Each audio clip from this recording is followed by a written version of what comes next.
تو اس میں ایک کوڈ ورڈ طے ہوتا ہے کہ آپس میں ایک دوسرے کو پہچاننے کے لیے کوئی ایک آدھ کوڈ ورڈ طے ہوتا ہے. تو وہ جو لوگ ہوں گے 12 یا 15 ہزار، ان کے درمیان کا کوڈ ورڈ جو ہوگا وہ امت ہوگا. میں بار بار عرض کر رہا ہوں کہ امت کی جامع تربیت کی ضرورت ہے. ہمارے ہاں جامع تربیت کا کوئی تصور نہیں، کوئی تصور، کچھ نہیں. اس پر میں جتنا دکھی ہوں، میرے دکھ کو سمجھنے والا بھی آج تک مجھے نہیں ملا، بالکل نہیں. راز کو راز رکھنا، ایک اجتماعی ڈسپلن کے ساتھ کام کرنا، کسی قائد کی قیادت میں کام کرنا، اس کی کوئی تربیت ہوئی ہے ہماری؟ کیوں بھائی؟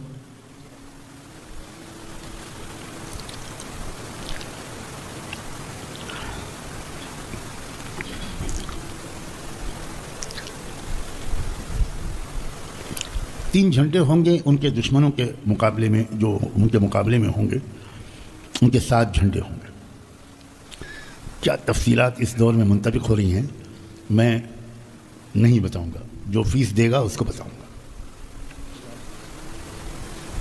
شہادت یہ ہے فیس. بیگم سے پوچھ کے آیا، مت ڈرے گی. اور کل کو خانقاہ سے واپس بلا لیں گے. ہاں یہ امید ہے. تم مکاری کر سکتے ہو، وہ بہت اچھی ہے. اللہ، میں مذاق نہیں کر رہا ہوں. کاش ہمارے اندر جذبہ پیدا ہو. لیس من صاحب رایۃ الا وهو یطمع بالملک. یہ جو 7 گروپ ہوں گے مخالف، ان کا مطمع نظر صرف حکومت پر قبضہ کرنا ہو. ان کے سامنے کوئی اصلاحی منصوبہ، عدل و انصاف کا قیام، غربت اور جہالت سے لوگوں کو نکالنا، یہ سب کچھ نہیں ہو. ان کو کرسی چاہیے. فیقتتلون ویہزمون، اور شروع میں شکست ہوگی. ثم یظہر الہاشمی، پھر اللہ تعالیٰ خاندان نبوت کا ایک فرد کو کھڑا کرے گا. فیرد اللہ الی الناس الفتہم ونعمتہم، اور اس کے ذریعے اللہ تعالیٰ لوگوں کو خوشحال کر دے گا، پرسکون کرتا ہوں ونعمتہم. فیکونون علی ذلک، پھر وہ اسی طرح کی زندگی گزار رہے ہوں گے یہاں تک کہ وہ وقت آئے گا جب دجال نکل آئے گا. اس حدیث کو حاکم نے مستدرک میں روایت کیا ہے اور یہ کہا ہے کہ ھذا حدیث صحیح الاسناد. بہت سی حدیث ہیں، بہت سی حدیث ہیں اس موضوع پر. میں اس لیے یہ باتیں آج کل بہت بیان کر رہا ہوں، اللہ عالم بالصواب، کہ ہمارے اندر بھی موجودہ حالات کی رعایت کرتے ہوئے شریعت کی روشنی میں دھیرے دھیرے بلکہ تیز رفتاری سے اجتماعی نظام کے تحت جینے کی مشق ہونی چاہیے. یہ مشق نہیں ہوگی تو ہم قافلے سے بہت پیچھے رہ جائیں گے. ملک شام کے موجودہ حالات نے یہ بالکل بتا دیا ہے کہ اب بہت جلدی دنیا کا نظام بدلنے والا ہے. ہمارے ملک میں اس کا کوئی تذکرہ میرے علم کے مطابق نہیں ہو رہا ہے.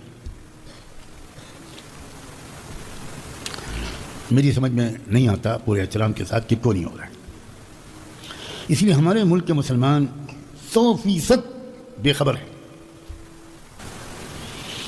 اجتماعی نظام کے تحت جینے کی مشق پہلے سے کرنی پڑتی ہے. دھیرے دھیرے وہ مزاج بنتا ہے کہ ہم اجتماعیت کے ساتھ، سمع و طاعت کے ساتھ، ڈسپلن کے ساتھ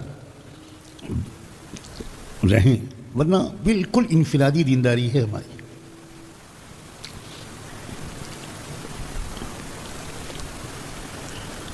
اسلام میں اجتماعی نظام کو قائم کرنے کے لیے کیسی عادت ڈلوائی ہے پہلے دن سے. نماز بھی اجتماعی ہے، زکوٰۃ بھی اجتماعی ہے، اور یوں کہنا چاہیے کہ اجتماعی تھی. ہم لوگوں نے زکوٰۃ کو اجتماعی نہیں رکھا، اس کو انفرادی بنا دی. روزے تراویح بھی اجتماعی، آپ غور کریں. ایک مہینے میں پوری امت مسلمہ ایک ساتھ روزہ رکھتی ہے، ایک اجتماعیت پیدا ہو جاتی ہے اس انفرادی عمل میں بھی، اور اس اجتماعیت کی وجہ سے روزہ رکھنا آسان ہو جاتا ہے۔ غیر رمضان میں یہ روزہ رکھنا اتنا آسان نہیں ہوتا، اس لیے کہ وہ اجتماعیت نہیں ہوتی۔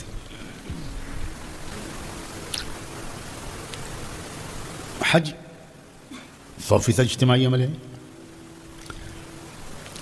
رمضان گزرا، آپ اللہ کے سامنے بہت روئے، بڑا قرب حاصل ہو گیا، اور آپ نے کہا کہ ذی الحجہ تک انتظار کون کرتا ہے، میں تو شوال میں حج کروں۔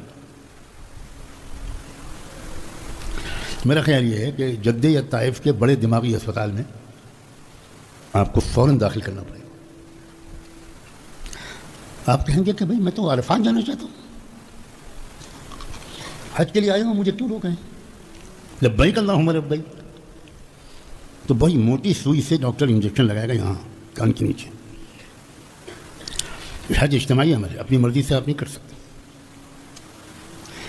آپ کو آج غلبہ ہے، بچ رہی ہے غلبے کو لیے ہوئے، شوق آج بہت ہیں، نہ نہیں کر سکتے۔ اسلام اجتماعی نظام ایک اجتماعیت سکھاتا ہے قدم قدم پر۔ زکوٰۃ بھی مکمل اجتماعی نظام کے تحت اللہ نے دی تھی، اور تبھی زکوٰۃ کے پورے فائدے ظاہر ہو سکتے ہیں جب وہ ایک اجتماعی نظام کے تحت امکانی حد تک ادا کی جائے۔ آج میرا ارادہ کسی دوسرے موضوع پر بات کرنے کا تھا۔ آج کی رات چاند گرہن بھی ہے،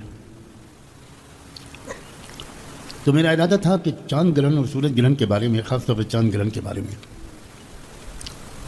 کچھ کہوں گا، لیکن کئی بہت اہم لوگوں نے بار بار مجھ سے فرمائش کی، اصرار کیا کہ بہت سے لوگ رمضان میں ہی زکوٰۃ نکالتے ہیں، اور یہ بھی ایک اہم بات ہے، اس کی وضاحت ہونی چاہیے کہ اگر آپ کے اوپر زکوٰۃ فرض ہو چکی ہے پچھلے مہینے شعبان میں یا رجب میں، اور آپ حساب زکوٰۃ کا نہیں لگا رہے ہیں، نکال بھی نہیں رہے ہیں کہ رمضان میں حساب لگائیں گے، تو یہ آپ بہت بڑا گناہ کر رہے ہیں، یہ بالکل غلط ہے۔ سال جس دن پورا ہو جاتا ہے اس دن زکوٰۃ کا نیت کر لینا، ارادہ کر لینا، حساب لگا کر اس رقم کا مالیت کا الگ کر لینا بالکل ضروری ہوتا ہے۔ اور آپ اپنے کسی بیٹے کو، بیٹی کو، بیوی کو، کسی کو وصیت بھی کر دیں، کیونکہ کوئی بھروسہ نہیں ہے کہ رمضان تک زندہ رہیں گے۔ اس کو بتا دیں کہ یہ میں نے رقم زکوٰۃ کے لیے رکھ لی ہے، اس لیے کہ آج میرے اوپر زکوٰۃ فرض ہو گئی، سال گزر گیا۔ اب مزید ثواب رمضان میں آپ کوئی بھی نیکی کریں گے تو اس کا ثواب بہت زیادہ ملے گا، تو لیکن آپ نے نکال کے رکھ دی، کسی کو باقاعدہ امین بنا دیا، اور اب آپ انتظار کر رہے ہیں کہ رمضان آ جائے تب میں زکوٰۃ نکالوں گا، کوئی حرج نہیں، کر سکتے ہیں۔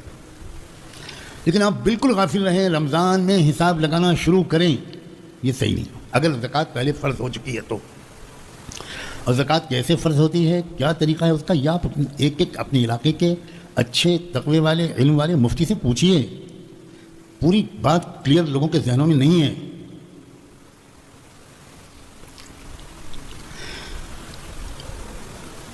اسلام کے بارے میں اب ایک بہت اہم بات ذہن میں رکھیے، جو بار بار میں دوہرا رہا ہوں۔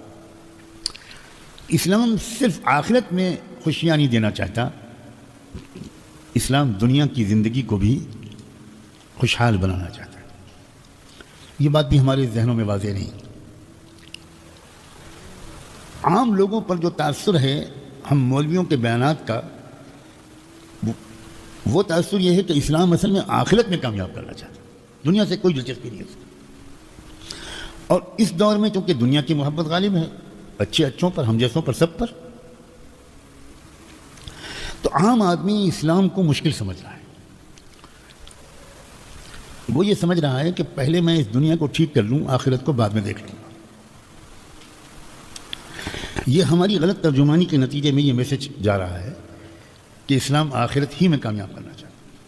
میں خاص طور پر علماء سے بہت زور دے کر کہہ رہا ہوں کہ نئے سرے سے اسلام کو سمجھنے کی کوشش کی جائے۔ یہ بہت بڑی گستاخی ہے جو میں آپ سے کر رہا ہوں۔ ہمارے مدارس میں مسلک پڑھایا جا رہا ہے، اسلام بہت کم پڑھایا جا رہا ہے۔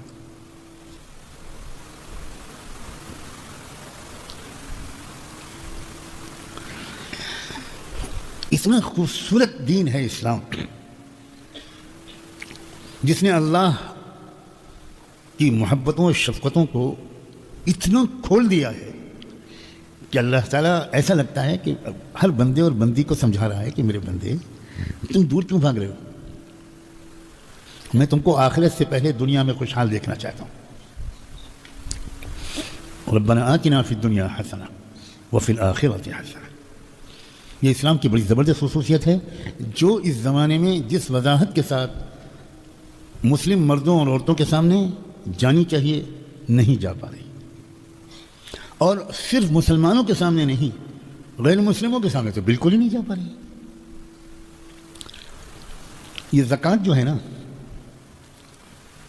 یہ دنیا اور آخرت دونوں جگہ خوشحال بنانے کا خداوندی نسخہ ہے، ایک دستور ہے، عجیب غریب نسخہ ہے۔ غربت بہت ہی بری چیز ہے، اللہ بچائے ہم سے، اللہ بچائے، بہت بری چیز ہے۔ جس طرح سرکش بنا دینے والی دولت مندی بری چیز ہے، ویسے ہی سب کچھ بھلا دینے والی غربت بھی بڑی بری چیز ہے۔ جس انسان کو فاقہ ہو، گھر میں پریشانی ہو، بچہ بیمار ہے، علاج نہیں ہو پا رہا، وہ ہماری نصیحت نہیں سن پائے گا، بالکل نہیں سن پائے گا۔ اور ہم اس کا غم تو بانٹنے کے لیے تیار نہیں ہیں، نصیحتوں کی ڈوزیں اللہ کی پناہ۔ رسول اللہ صلی اللہ علیہ وسلم نصیحت کرنے والے بعد میں بنے، خدمت کرنے والے پہلے بنے، دکھ درد بانٹنے والے پہلے بنے۔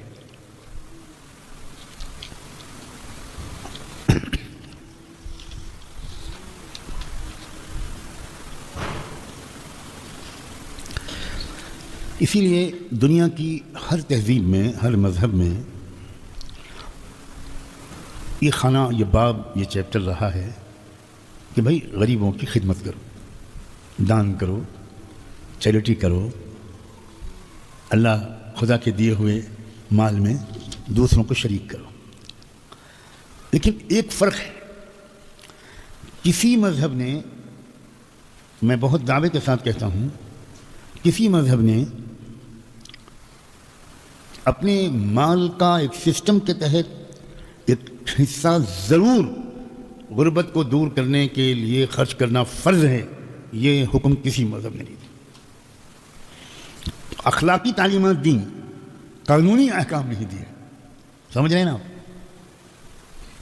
ترغیب دی، فضائل بیان کیے، لیکن اس کا ایک بہت زبردست سسٹم، پرسنٹیج کے ساتھ، وقت ادائیگی کے وقت کی تعیین کے ساتھ، ایک اجتماعی کلیکٹیو سسٹم کے ساتھ، اور کہاں کہاں سماج کے کن طبقوں میں اس کو خرچ کیا جائے، اتنے تفصیلی قوانین کسی مذہب میں نہیں۔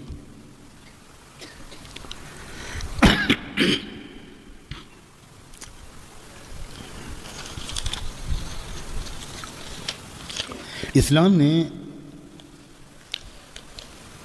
پوری دنیا سے غربت کو مٹا دینا اپنا مقصد قرار دیا۔ مقصد ہے اسلام کا، مقاصد شریعت میں ہے کہ پوری دنیا سے غربت مٹ جائے، لوگوں کی بنیادی ضروریات عزت کے ساتھ پوری ہوں۔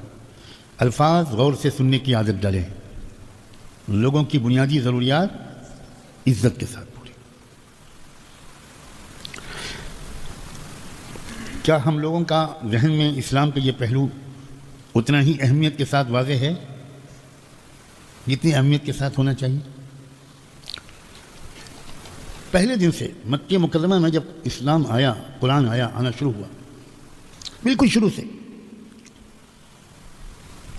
زکوٰۃ کا ذکر موجود ہے۔ پہلے دن سے ایک عادت ڈالی گئی۔ مکے کا دور خوشحالی کا دور نہیں تھا، اقتدار کا دور نہیں تھا مسلمانوں کی، لیکن اس حد تک ترغیب دی گئی کہ کہ غریب کو کھانا کھلانا ایمان کا لازمی جز قرار دیا گیا۔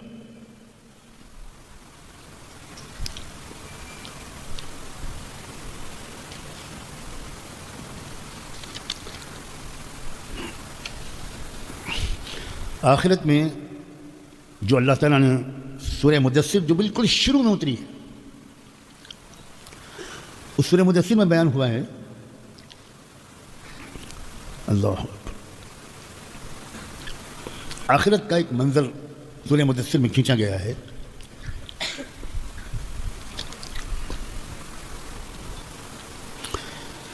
کہ ایمان والے یوم حشر میں آخرت میں پوچھیں گے ان لوگوں سے جن کو زنجیروں میں جکڑ کر جہنم میں پھینکا جا رہا ہے، ان سے وہ پوچھیں گے ما سلککم فی سقر، تم لوگ جہنم میں کیوں ڈالے جا رہے ہو یا کیوں ڈالے گئے ہو؟ تو وہ جو جواب دیں گے اپنے کن جرائم کا ذکر کریں گے، اس میں سے ایک یہ ہے کہ لم نک من المصلین، ہم نماز نہیں پڑھتے تھے، ولم نک نطعم المسکین، اور ہم غریب کو کھانا نہیں کھلاتے تھے۔ اب سوچیں ذرا کہ یہ بالکل ابتدائی دور کی صورت ہے مکہ مکرمہ میں، تو غریب کو کھانا کھلانا شروع سے اسلام میں اتنا اہم رہا کہ یہ جو نہیں کھلائے گا وہ جہنم میں جائے گا۔ ہمارے ذہن میں یہ مطلب یہ ہے واضح، پتہ نہیں کیا ہو گیا ہے، بہت کم مسلمان اس پر عمل پیرا ہیں۔ مجھے شرم آتی ہے یہ کہتے ہوئے کہ بعض دوسری قوموں میں یہ پہلو شاید ہم سے زیادہ بہتر ہے۔ سکھوں کا لنگر جانتے ہیں آپ؟ آج تک سکھوں میں کوئی بھکاری دیکھا ہے آپ نے؟